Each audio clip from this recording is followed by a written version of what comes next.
Hola, hola, soy Antonio G., creador de Inteligencia Viajera y director de la Escuela Nómada Digital, y hoy nos hemos desplazado a Sevilla porque tengo el placer de estar un ratito con Emilio Carrillo. ¿Qué tal, Emilio? Hola Antonio, pues encantado de compartir contigo, muchas gracias. Bueno, vamos a hablar unos 40 o 50 minutos, ya veremos, porque yo soy bastante charlatán y me han dicho que a veces tú Pues también. sí, a veces yo también. Primera pregunta, Emilio, para ti, ¿cuál es la diferencia principal entre don, talento, pasión y propósito? Si es que hay alguna diferencia. Es verdad que todo forma parte de un mismo paquete. De ahí que preguntes acertadamente en la parte final si es que hay alguna diferencia. Desde luego, lo que es don, talento, capacidad, cualidad, facilidad, ahí son distintas palabras que vienen a remarcar lo mismo. Quizás desde el punto de vista de la tradición, el término que más ha utilizado es el don y el talento. Pero en el lenguaje actual quizás es más simple de entender para la gente cuando hablamos de una capacidad, de una facultad, de una cualidad. Pero ahí estamos hablando de lo mismo. El propósito está relacionado con eso, pero hay que hacer una diferencia. Obviamente en nuestra vida hay muchos propósitos, o hay personas que tienen muchos propósitos.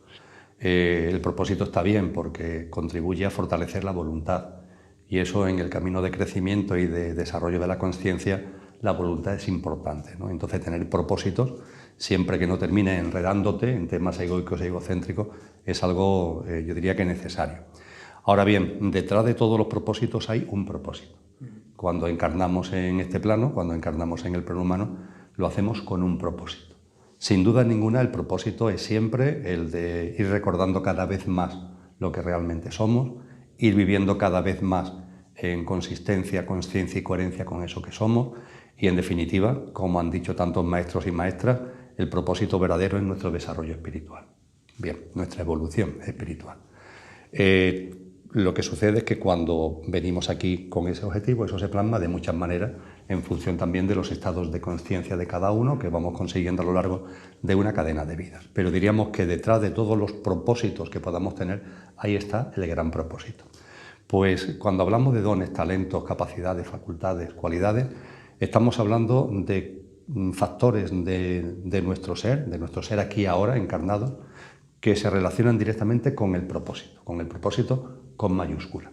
Es decir, cuando nuestra alma decide volver a encarnar, con ese propósito que después se materializa en cada caso de muchas maneras, también elige los dones, las cualidades, los talentos, las capacidades que son coherentes con ese propósito.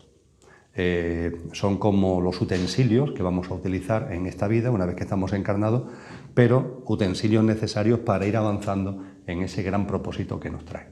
Con lo que el propósito, siendo algo distinto en sí del don y del talento, pero está absolutamente unido, hay un maridaje perfecto, porque esos dones y talentos no dejan de ser sino lo que coherentemente precisamos en esta encarnación para conseguir nuestro propósito de vida real.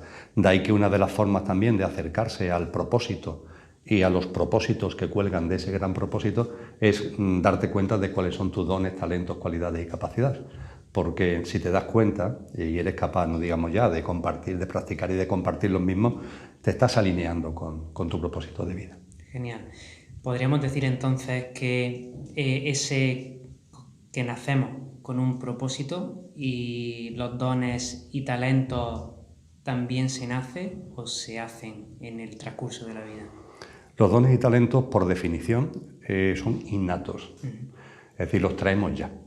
No forman parte de la genética, no se puede confundir con la genética, pero diríamos que forma parte, me voy a inventar una estupidez, de la genética del alma. Es decir, forma parte de la esencia del alma que se encarna. Y son innatos, eso es por definición. Si una persona innatamente no tiene una determinada capacidad, una determinada cualidad, etc., y lo va adquiriendo a lo largo de la vida, estamos hablando de otra cosa. Tiene que ser innato.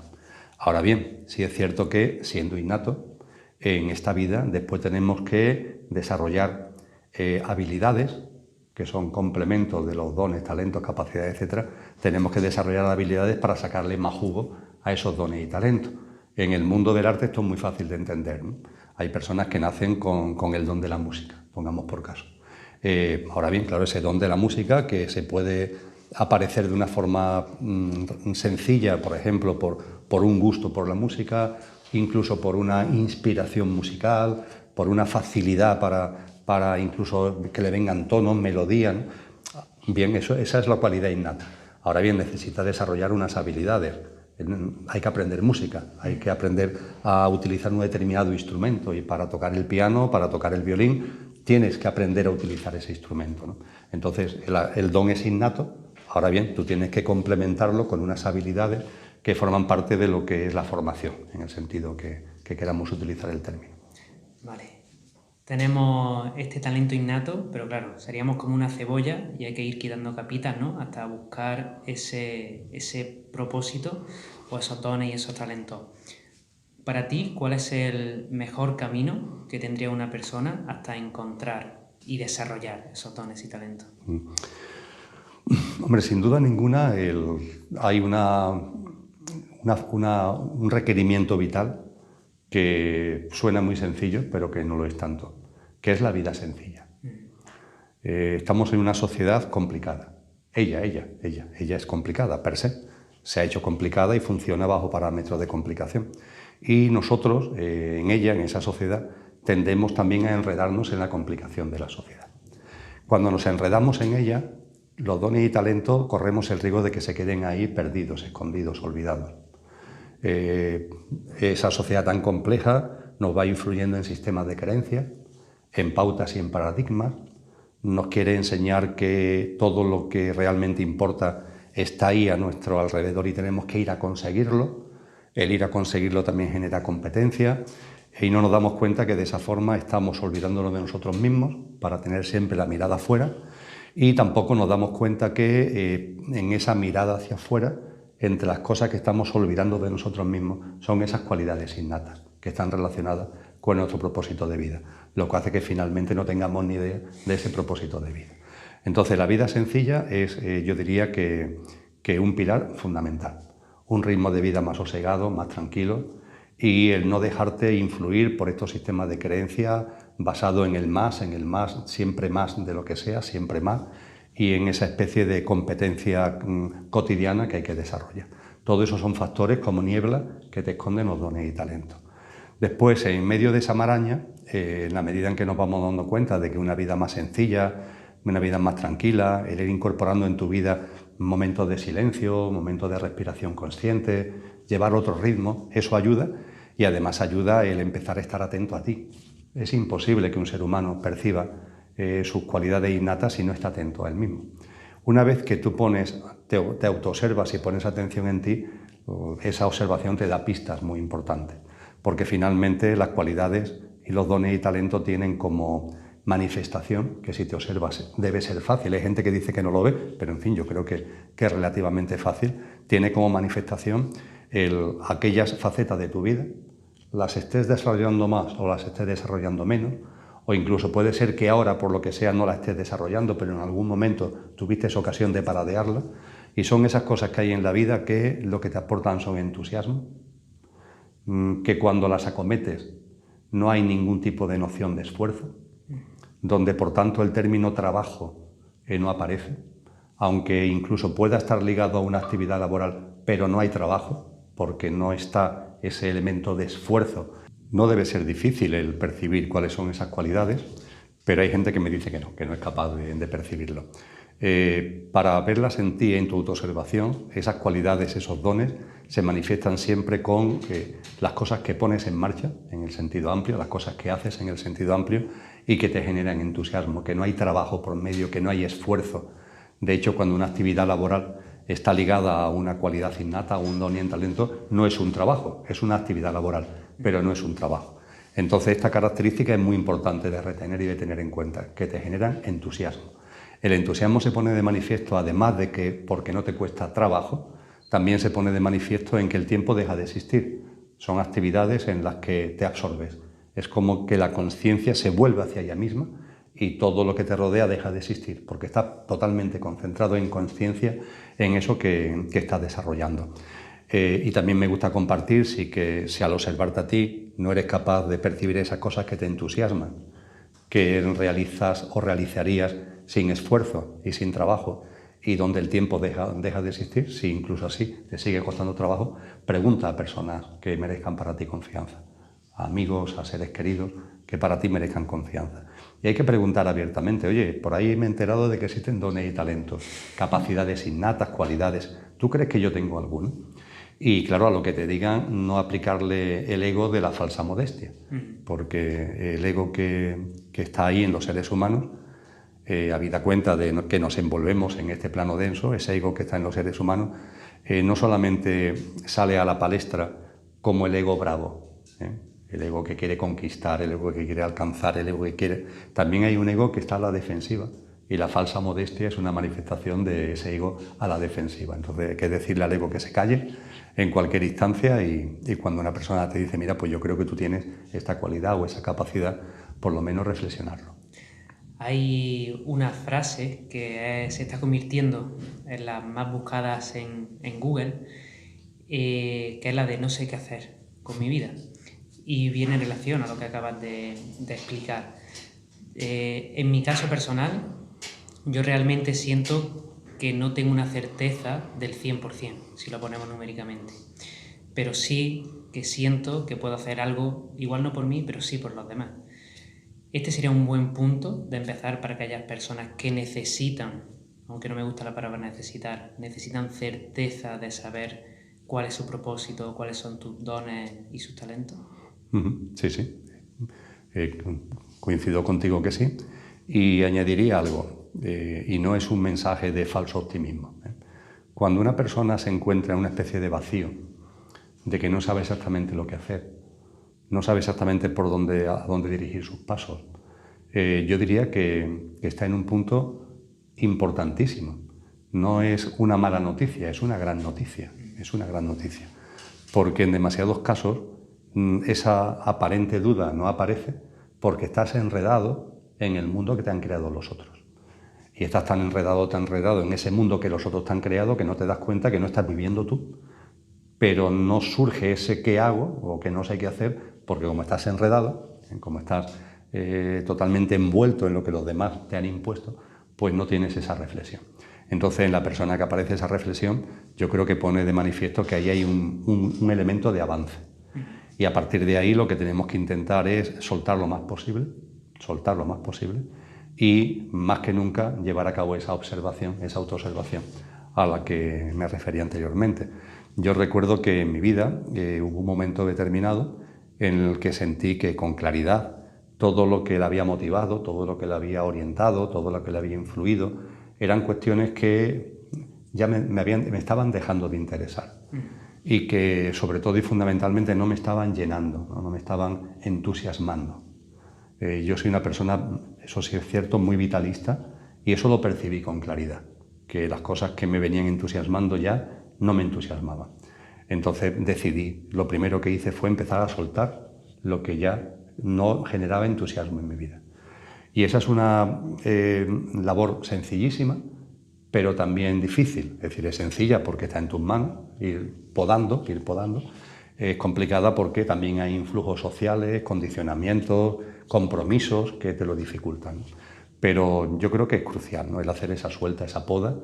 Y hay un momento determinado que yo recuerdo perfectamente, que me planteaba yo conmigo mismo, bueno, y ahora que ya no tengo nada que hacer en definitiva, que todo lo que en mi vida sobraba ya no está, ¿ahora qué hago? Y estuve un tiempo así, Y hay que tener paciencia. Hay que intentar que la mente no salga con lo primero que se le ocurre. Hay que mirar mucho hacia adentro y mirar mucho hacia el corazón, hacia nuestro ser interior, y resplandece. Con un poquito de paciencia resplandece. Esa fuerza que tenemos dentro, esa conciencia, emerge cuando le damos oportunidad. Es como un acuífero que tenemos dentro, que está con mucha tierra encima, pero surge.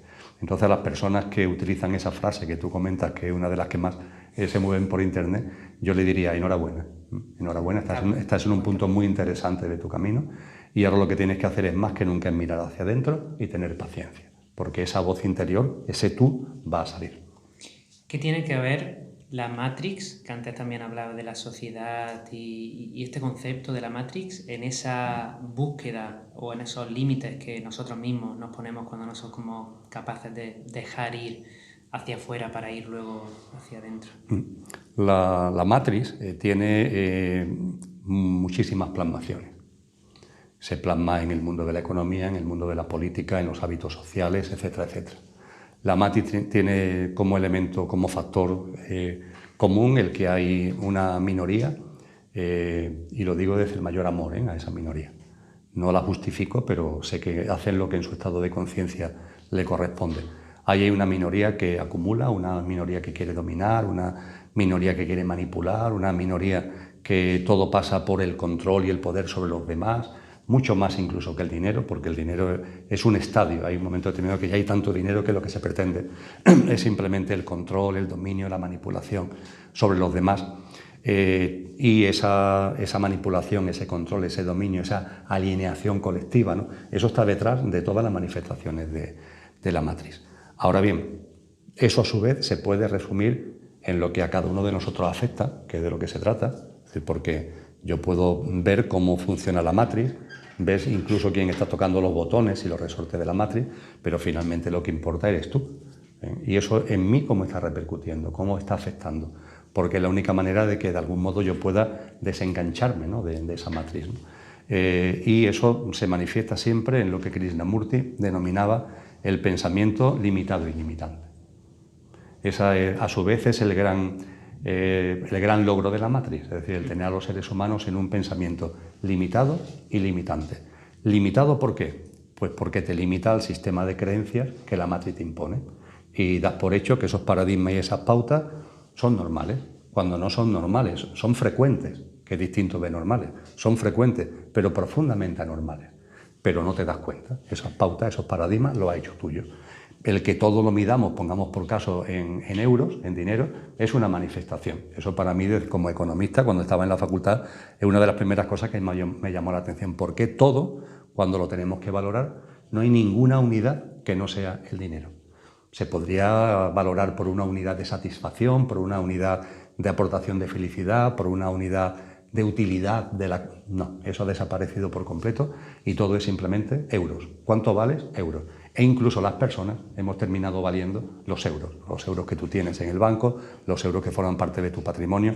Eso es un ejemplo de ese pensamiento limitado que te impone la Matrix y que la gente hace suya, creyendo que es normal cuando es una profunda anormalidad, aunque sea muy frecuente. Y después el pensamiento, además de limitado, limitante. El pensamiento limitante es el tuyo, es el tuyo mismo, es decir, es el que tú te impones unas barreras, el que tú mismo te estás imponiendo una especie de corsé para que todos los dones, todos los talentos, todas tus capacidades, y vamos a hablar con claridad, toda nuestra esencia divina salga a flote. Todos los seres humanos tenemos esa esencia, con el nombre que cada uno le quiera dar, conciencia, energía, alma, espíritu, me da igual el nombre, todos tenemos esa esencia. Y esa esencia, para salir, nosotros mismos le ponemos un corsé, que es nuestro pensamiento limitante. Anda, ya yo no soy capaz de... Te pongo un ejemplo que puede parecer muy fuera de lugar, pero que yo lo percibo con mucha claridad. Todos tenemos capacidad de conectar con ese otro plano a donde vamos cuando desencarnamos. Todos tenemos esa capacidad, porque la vida es una, y la vida se desarrolla en la habitación del plano físico y se desarrolla en la habitación del plano de luz, y por medio hay una especie de vestíbulo intermedio que es el tránsito, pero todo forma parte de la vida una, y la comunicación entre cada una de estas habitaciones es perfectamente posible. ¿Qué es lo que hacemos? Nada, nosotros mismos decimos, eso no es posible, eso no es posible. Un ser querido ha fallecido, acompáñalo en el tránsito, estate atento a la conexión que puede él tener contigo, que tú puedes tener con él. Anda, ya eso son locuras, eso no tiene... Bien, perfecto. Tú mismo, en ese pensamiento limitante, te estás poniendo el límite, ¿no? Y, por supuesto, una mezcla perfecta entre el pensamiento limitado, que te influye desde fuera, y el limitante que tú mismo te autoimpones, son los miedos. Los miedos. Y los miedos, además, tan radicales que consisten en intentar ocultarlos. Y eso está muy presente en la vida de todas las personas. Es decir, hay miedos y nos deberíamos dar cuenta que el problema no es que haya miedos.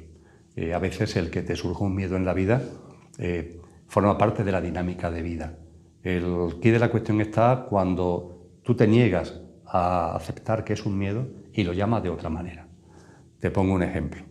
Hay personas que su trabajo sienten ya con claridad que lo está martirizando, que lo está metiendo en una dinámica que no tiene nada que ver con él y ya está, quieren dejar su trabajo. Perfecto. Bien, tú te has dado cuenta de esto y quieres dejar ese trabajo. A continuación, tienes miedo. ¿Por qué? Porque ese trabajo, aunque te esté machacando, te está aportando unos ingresos que te sirven para cubrir unas necesidades, etcétera, etcétera.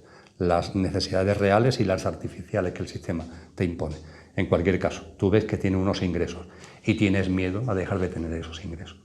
Bien, pues el ser humano que es consciente de que le gustaría dejar ese trabajo, pero no lo deja porque es consciente de que tiene miedo, ese ser humano está evolucionando.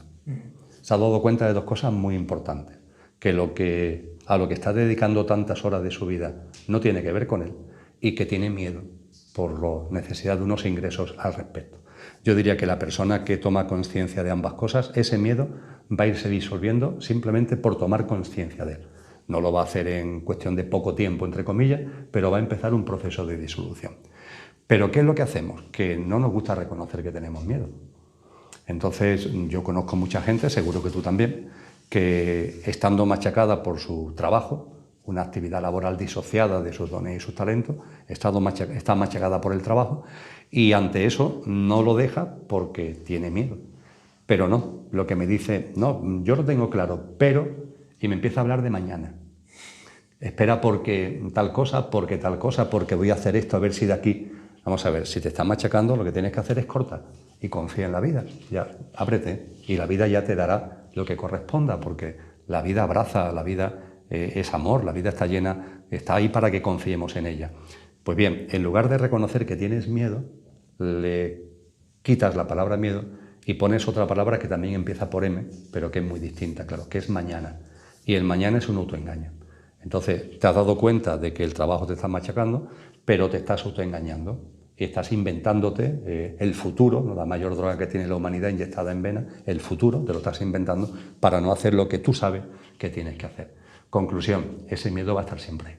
Y ese lastre va a estar siempre ahí porque tú en tu inconsciencia lo estás manteniendo, porque te niegas a sacarlo a flote, que es la única forma de que se vaya disolviendo. En definitiva, la Matrix tiene muchos mecanismos de control, se manifiesta de muchas maneras, pero ese pensamiento limitado y limitante yo diría que es importantísimo para que reflexionemos todo, cada uno de nosotros con nosotros mismos. Dentro de esa matriz ha hablado del dinero, ¿no? De los euros o de los dólares, o da igual en el país que estemos, sí. El concepto es el mismo. Está exactamente igual. Pero también hemos hablado de que hay muchas personas que saben que tienen que dejar el trabajo, pero ese mismo dinero no les deja, o digamos que tiene más peso que sus dones o talentos. ¿Cómo podríamos solucionar ese conflicto del dinero, ¿no? Que muchas personas están en un círculo de que necesitan dinero y por eso están trabajando en algo que no les gusta, porque es a priori lo más sencillo, lo único que conocen. Y luego, si dejan el trabajo y ponen al servicio de la humanidad, del resto de los seres humanos, sus dones y talentos, yo lo he visto y seguramente tú también, que al final el dinero es una consecuencia de aportar valor, ¿no? Al resto con tus dones y talentos. Pero se puede volver a generar un conflicto porque no quieres cobrar por lo que realmente no es trabajo. ¿Cómo podríamos encajar el dinero en una economía consciente de la que habla? Perfecto. Vamos a hacer un esquema que es un poquito largo, pero es corto en su a la hora de plasmar. No hace falta la pizarra. Lo primero que tendríamos que darnos cuenta es de que estamos en una sociedad donde hay una minoría que se ha apropiado de la riqueza colectiva. Esto no es política, ¿eh? No estoy hablando de ideología. Estoy observando la sociedad, la socioeconomía, el sistema socioeconómico. Hay una minoría que se ha apropiado, ha acumulado y se ha apropiado de la riqueza colectiva. Hay poco más de 200 grandes corporaciones que manejan más del 70% de la economía mundial. Hay menos del 1% de la población que tiene más patrimonio que todo el 99% restante. Estas son manifestaciones de esa acumulación. como la riqueza social, que es abundantísima, porque el planeta es abundante, el ser humano es abundante, somos creativos, somos maravillosos, pero como hay una minoría que está chupando todo para ella, vivimos en una ilógica de escasez. Ante esa ilógica de escasez, los que no forman parte de esa minoría se ven obligados a desarrollar algo que les permita obtener los ingresos imprescindibles para cubrir las necesidades vitales. Como antes apuntaba, las necesidades que realmente podemos tener, la alimentación, un techo que nos cubra, una ropa que nos proteja del frío, pero después también muchas necesidades artificiales que el propio sistema genera. Pues bien, para cubrir esas necesidades básicas, reales, y esas necesidades artificiosas y artificiales, necesitamos unos ingresos en esa sociedad de la escasez que ellos han montado. ¿Cómo conseguimos esos ingresos? Trabajando. ¿El trabajo qué es? Por definición, te vendes como fuerza productiva. Es una venta, te estás vendiendo. Es una actividad laboral desligada de tus capacidades, de tus cualidades, de tus dones, de tus talentos. La actividad laboral a la que buenamente puedes llegar, a la que en el denominado mercado laboral tú en un momento determinado puedes coger un determinado puesto de trabajo, y como lo que tú quieres son unos ingresos, aunque ese puesto de trabajo esté totalmente disociado de ti y de lo que tú realmente eres y de lo que te gusta y de lo que te apasiona y de lo que te entusiasma, de lo que son tus cualidades, pues lo aceptas. Bien, así se define el movimiento dentro de la economía de muchísimos millones y millones de seres humanos. Yo a esas personas, cogiendo un concepto de un pensador surcoreano que vive actualmente en Alemania, que es Byung-Chul Han, traduciéndolo al castellano, a mí me gusta llamarlo los esclavos integrales. Los esclavos integrales son aquellos que son esclavos y no se dan cuenta, incluso se consideran libres, y la gran plasmación de la esclavitud integral es el trabajo y el no darte cuenta de la esclavitud que está detrás de ese trabajo, hasta el punto que hemos convertido el trabajo, dicen los textos legales y las constituciones, en un derecho, cuando es obvio que el trabajo es una obligación, es una imposición del sistema. ¿Cómo que un derecho? ¿Cómo que un derecho? Yo tengo derecho a otras cosas. Yo tengo derecho a realizarme como persona, tengo derecho a desarrollar mis capacidades, mis cualidades. ¿Cómo que el trabajo, una actividad laboral disociada de lo que yo soy, es un derecho? Claro, todo eso forma parte de esos paradigmas, esos sistemas de creencias a los que hacía mención. Bien, ¿cómo se sale del circuito del esclavo integral? Primero, dándote cuenta de que lo eres. Lo mismo algunas personas que sigan esta conversación dicen, oye, pues esto es lo que me pasa a mí, y es verdad, yo soy un esclavo. Algunas van a resonar, ¿no?, en este momento, sí, seguramente. Yo creo que sí. Bueno, pues ya está, o sea, ya te has dado cuenta que eres un esclavo, ya eres libre. Fíjate, porque en cuanto que tomas conciencia, aunque sigas haciendo la misma dinámica de vida que venías haciendo hasta ahora, pero ya te has dado cuenta de algo que interiormente te ha hecho libre. Tú eres muy joven, pero hace muchos años, yo creo que es cuando había una o dos cadenas en la televisión, había una serie llamada Kunta Kinte. Sí. Y Kunta Kinte era un señor de color que era esclavo en una plantación norteamericana del siglo XIX. Bueno, pues Kunta Kinte era un esclavo y ahí tenía el capataz machacándolo y la jornada laboral tremenda, sin ningún tipo de derecho, trabajando de sol a sol prácticamente por la comida y por un sitio donde guarecerse. Pero bueno, es lo que hacían todos los que estaban a su alrededor, lo que había hecho su padre, lo que había hecho su abuelo, lo que había hecho su bisabuelo. Y Kunta Kinte no tiene conciencia de ser esclavo. En el desenvolvimiento de la serie hay un momento determinado que toma conciencia de que es un esclavo. En ese momento Kunta Kinte es libre. Tardó bastante en escaparse de la plantación, pero ya era libre.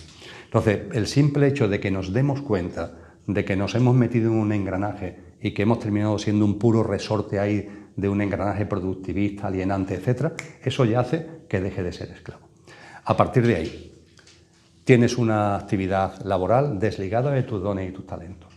Y no porque tienes miedo o por las razones que sea, no la vas a dejar, no la quieres dejar.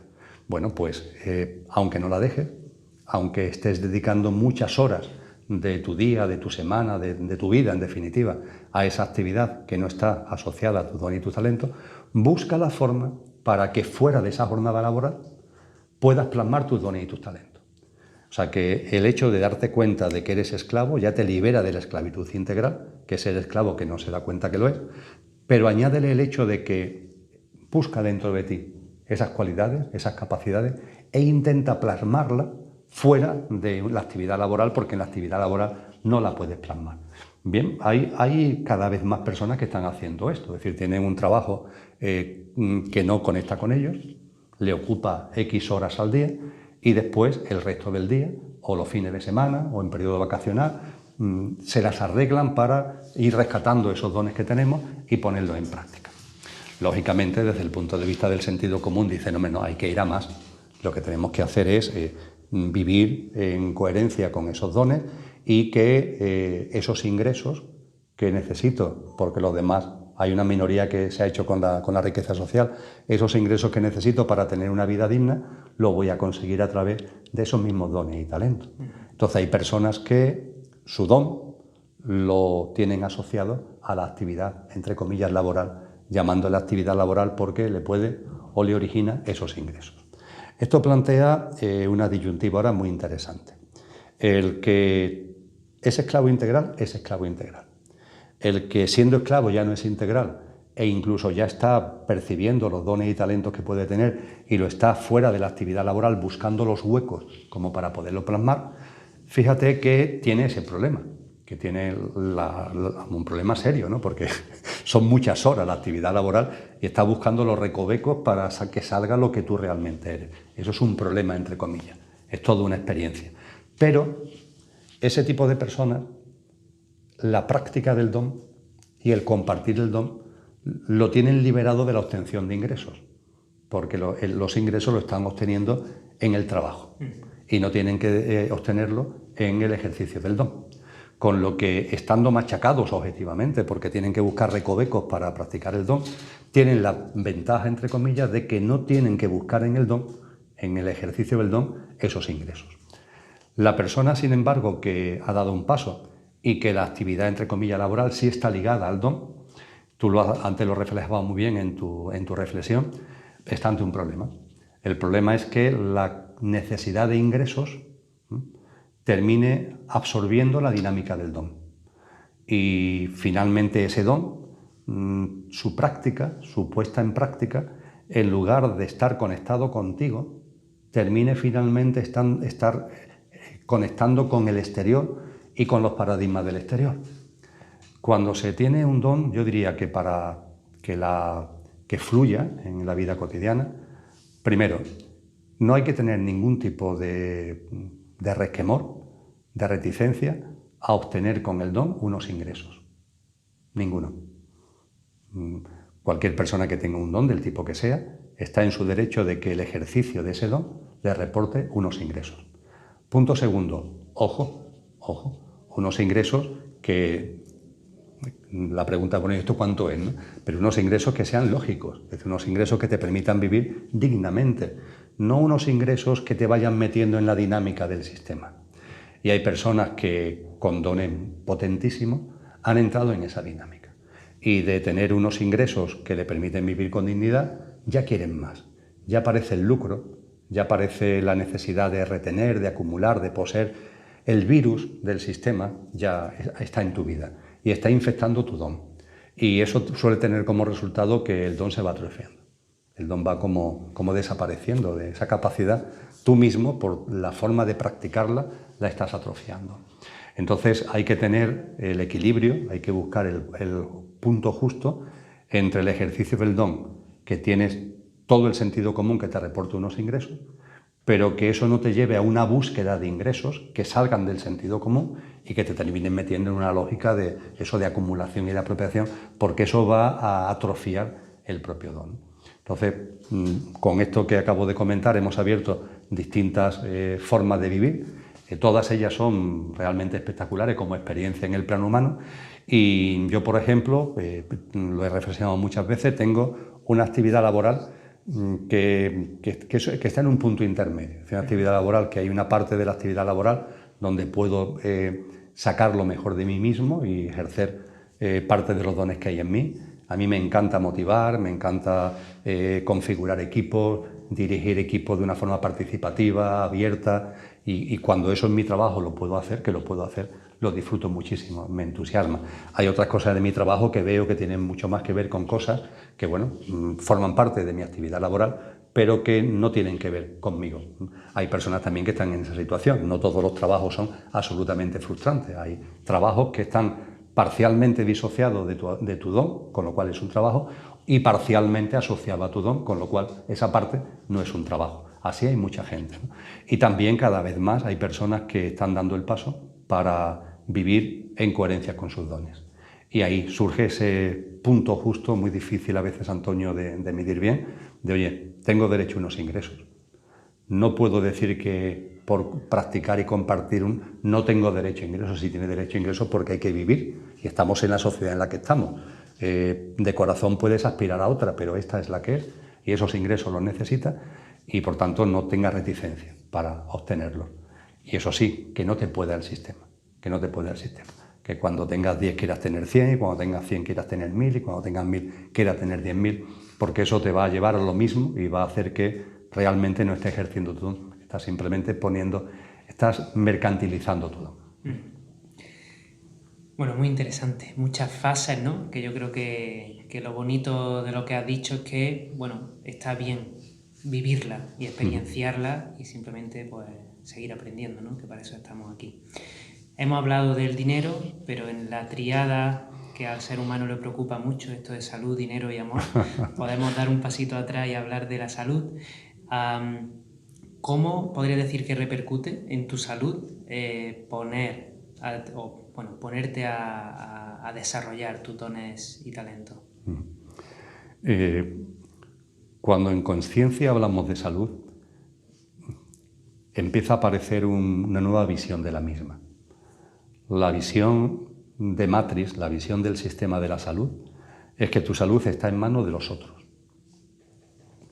Tú vives tu vida como si tal cosa, sin conciencia, entre comillas, sin conciencia en tus hábitos de vida, sin conciencia en tu alimentación, vives inconscientemente y si en algún momento algún mecanismo de tu organismo falla, te pones en manos de alguien ajeno a ti, en quien deposita toda tu confianza. En el sistema sanitario, en el doctor, en la doctora, depositas toda tu confianza. Y lo que te diga ese doctor o doctora, que puede ser que los haya más inteligentes, menos inteligentes, más conscientes, menos conscientes, lo que él te diga, tú lo haces tuyo, sin más. Y si ante determinada cosa te dice el tratamiento único posible es este, tú te lo crees. Y a veces los tratamientos que te envían son tratamientos que cuando menos desde un punto de vista consciente tendríamos que planteárnoslo, ¿no? Porque a veces se trata de matar la mosca a cañonazo, ¿no? Entonces, qué menos que el hacer una reflexión al respecto, pero no, hemos puesto tal depósito de confianza en los demás, estamos tan alejados de autogestionar nuestra salud que ni si nos pasa por la cabeza. En conciencia, lo que nos corresponde es autogestionar la salud. La autogestión de la salud fundamentalmente es prevención, es decir, el tener una práctica de vida que haga que la enfermedad no aparezca. Por supuesto que hay enfermedades que van a aparecer porque hay enfermedades que tienen un sentido profundo, tienen un porqué y un para qué, desde el punto de vista del crecimiento personal, desde el punto de vista de tu evolución espiritual, el Dharma que hablan los orientales. A veces también hay factores kármicos que vienen de otra vida que implican y tienen un efecto en lo que denominamos enfermedad, pero un alto número de enfermedades no son kármicas ni dármicas y están relacionadas con una autogestión de la salud. Todos sabemos que las turbulencias emocionales y mentales afectan a la salud y sin embargo la gente no cuida su mundo emocional y mental para vivir una vida más tranquila, más sosegada. El que ese ego tan aparatoso esté permanentemente apareciendo en escena con ira, con cólera, con rencor, con envidia, con codicia, eso te turba emocional y mentalmente y tiene un impacto físico.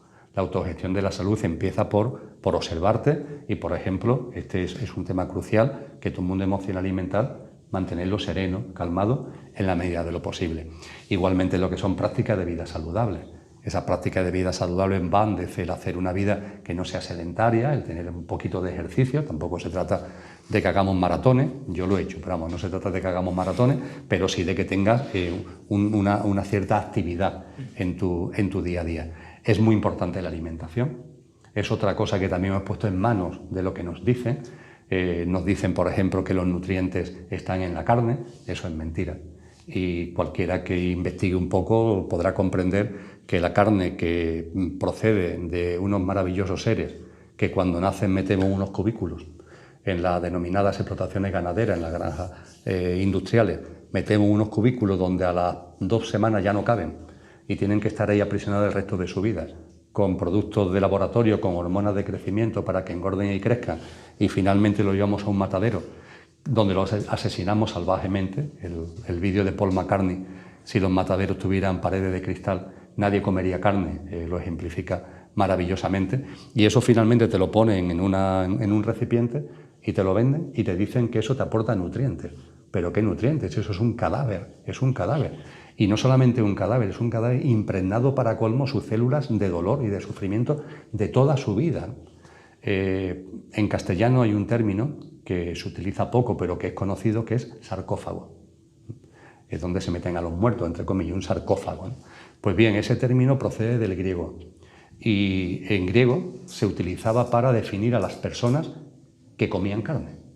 Porque claro, una persona que come carne se está metiendo cadáveres y es un sarcófago. Bueno, pues he puesto este ejemplo de la alimentación. Obviamente yo soy vegetariano, pero no por esto, que lo sé. Yo soy vegetariano porque la compasión no solamente me lleva a ser compasivo con la humanidad, sino con todas las formas de vida. Y para mí es incomprensible, ¿no?, el colaborar directo o indirectamente con esos campos de concentración que abundan tanto por el planeta. Bueno, pues esa alimentación consciente es imprescindible. Es que es de pura lógica que todo lo que son frutas, todo lo que son frutos secos, hortalizas, legumbres, prana, vida, principio vital, eso es lo que necesita tu organismo, ¿eh? No piedras que además, insisto, están llenas de... Bueno, pues esto también forma parte de la práctica de vida saludable, ¿eh? Y esto es la autogestión de la salud. Todo esto es la autogestión de la salud. Y ciertamente esa autogestión de la salud hace que en tu vida no aparezcan enfermedades derivadas de la falta de esa práctica saludable. Y eso explica muchísimas enfermedades. Hay otras que no, hay otras que tienen, como decía antes, causas kármicas o dármicas, pero lo que acabo de comentar engloba a la mayor parte de las enfermedades. Entonces, cuando estamos hablando de salud, la clave está ahí, la consciencia aplicada a la salud. Toma tú el mando de tu salud, no deposites la confianza fuera, que siempre estamos en lo mismo, siempre hacia afuera. Toma tú el mando, hombre, y a lo mejor hay un momento determinado en el que sí, de que tienes algo que tienes que consultar con alguien que te pueda decir, pues mira, yo creo que esto es y que lo conveniente es tal cosa. Pero eso a su vez pásalo por tu filtro, Y todos somos conscientes de que hay unas medicinas alternativas, unas terapias complementarias que no son normalmente tan agresivas y que son muy válidas, ¿no?, para muchas deficiencias en el mundo de la salud. En esta experiencia kármica o dármica, ¿podrías decir que tu experiencia cercana a la muerte fue una de estos puntos de salud que, digamos, vienen a enseñarte algo, a iluminarte un poco el camino a la oscuridad? Sí, puedo estar equivocado, creo que no, pero puedo estar equivocado, por supuesto, pero la reflexión consciente que yo he hecho al respecto, que ha sido intensa, en su momento fue muy intensa, lo plasma como un acontecimiento dármico. Yo había soltado, eso fue en noviembre del 2010, yo venía ya retomando el proceso consciente de mi vida desde el año 2000, o sea, llevaba ya 10 años cada vez con mayor conciencia y soltando. Entre el año 2008 y 2009 tomó decisiones muy importantes de soltar. Por determinadas circunstancias yo había tenido mucha actividad política, vicealcalde de la ciudad de Sevilla, y sentí que eso ya, antes lo comentábamos, no me aportaba el entusiasmo y que tenía que dejarlo.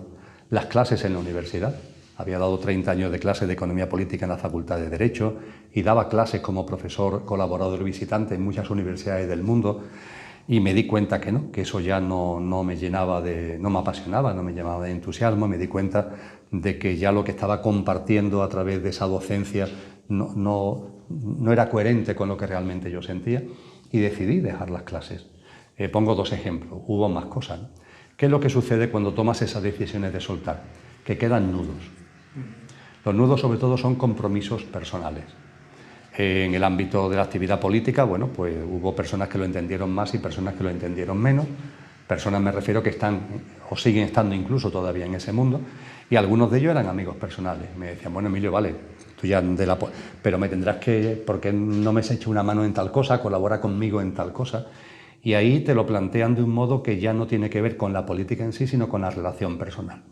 En la universidad el departamento me decía, bien, pues si no quieres dar enseñanza arreglada, no lo des, pero los másters que hemos puesto en marcha y donde tú estás dentro del profesorado, de ahí no te puedes ir, porque cuando el rectorado aprueba un máster, lo hace por los contenidos del máster, pero también por el currículum profesoral. Y puede parecer que aquí estamos poniendo profesores que tienen ya experiencia y demás, que ahora se quitan de en medio para que pongamos a una persona que está recién llegada, con lo cual los másters sigues teniendo que dar clases. Bueno, pues ya está, ¿qué se va a hacer, no? Y ahí vino lo que yo llamo Alejandro Magno. Es decir, mi experiencia cercana a la muerte, que fue una tontería, porque fue una caída. Bueno, la caída me pude haber matado, porque era bajando de una montaña, haciendo montañismo, pero fue una fractura de peroné, no fue otra cosa. Y esa fractura de peroné originó trombos, que fue lo que me puso a través de embolia pulmonar y de los infartos que me produjo en el cuerpo, esos trombos, lo que me llevó a estar con un pie en el otro barrio. Cuando eso sucede, ¿por qué sucede? Todo tiene un sentido profundo. Y esa reflexión consciente me llevó a darme cuenta de que esa experiencia que me tuvo fuera de juego desde noviembre del 2010 hasta septiembre del 2011, porque estuve en la UCI, después me pasaron a planta, pero cuando ya pude ir a mi domicilio estuve casi 10 meses teniendo que llevar una vida muy recogida. Durante 2 meses más no pude salir de casa. Cuando salí de casa yo no era capaz de andar más de 50 metros. Tenía que venir una persona a mi lado porque se me quebraban las piernas y, en fin, fue un proceso lento. Fue una bendición. Me dio ocasión a meditar, a encontrarme más conmigo mismo, a saborear más determinadas cosas que se me estaban escapando. Pero no me quiero enrollar. ¿De qué sirvió eso? Alejandro Magno. Había muchos nuditos que yo no era capaz de desatar. Sabemos que Alejandro Magno, el nudo gordiano, se lo pusieron por delante y le dijeron: quien sea capaz de desatar este nudo, conquistará el mundo. ¿Qué fue lo que hizo? No lo desató en el sentido manual, ¿no? Sino que cogió su espada, ¡bumba!, le metió un porrazo al nudo y el nudo saltó por los aires. Eso hizo conmigo la experiencia cercana a la muerte. Todos esos nudos, imagínate, cuando yo volví a medio poder hacer cosas en septiembre del año pasado, todos los nudos que te acabo de comentar habían desaparecido. La gente, entre comillas, en lo mejor del término, se habían olvidado de mí. En la universidad ya habían buscado profesores sustitutos, claro, faltaría más. Ya había comenzado, estábamos ya en el comienzo de otro curso incluso. Ese fue el elemento dármico de esa maravillosa experiencia, de esa bendición que llegó a mi vida. Lo relatas muy bien en tu blog, así que lo pondré también debajo del vídeo para que la gente que quiera profundizar más lo haga. Me parece muy bien. Tenemos que dejarlo aquí porque, bueno, te toca seguir poniendo al servicio de los demás tus dones y tu talento en este taller que vais a dar Martín y tú. Sí, con nuestro amigo común, nuestro buen amigo común, Martín Traverso, efectivamente. Bueno, me ha encantado la entrevista, no ha faltado a la última parte del amor, que creo que iba a ser muy interesante, así que estás invitado a Granada, o en mi siguiente camino a Sevilla podremos grabar la siguiente o la segunda parte, no sé si la última o la penúltima de la entrevista. Pero muchísimas gracias, Emilio, por haber compartido aquí unos minutos con nuestra audiencia. Y cualquier persona que quiera conocer más a Emilio, tiene un blog, se llama El cielo en la tierra. Tiene una serie de unos cuantos libros que también dejaremos justo debajo de la descripción. Y si quieres cerrar esta entrevista con algo más que aportar. Pues sí, lo quiero cerrar con agradecimiento, con mucho agradecimiento por el buen rato que hemos hecho. Y animarte también a que sigas en la labor, que no conozco mucho, lo conozco fundamentalmente a través de nuestro amigo común Martín, pero en lo poco que lo conozco me parece que es maravillosa y te animo a que sigas ahí con fuerza, con entusiasmo y con conciencia. Muchas gracias, Emilio. A ti. Un placer. Un placer.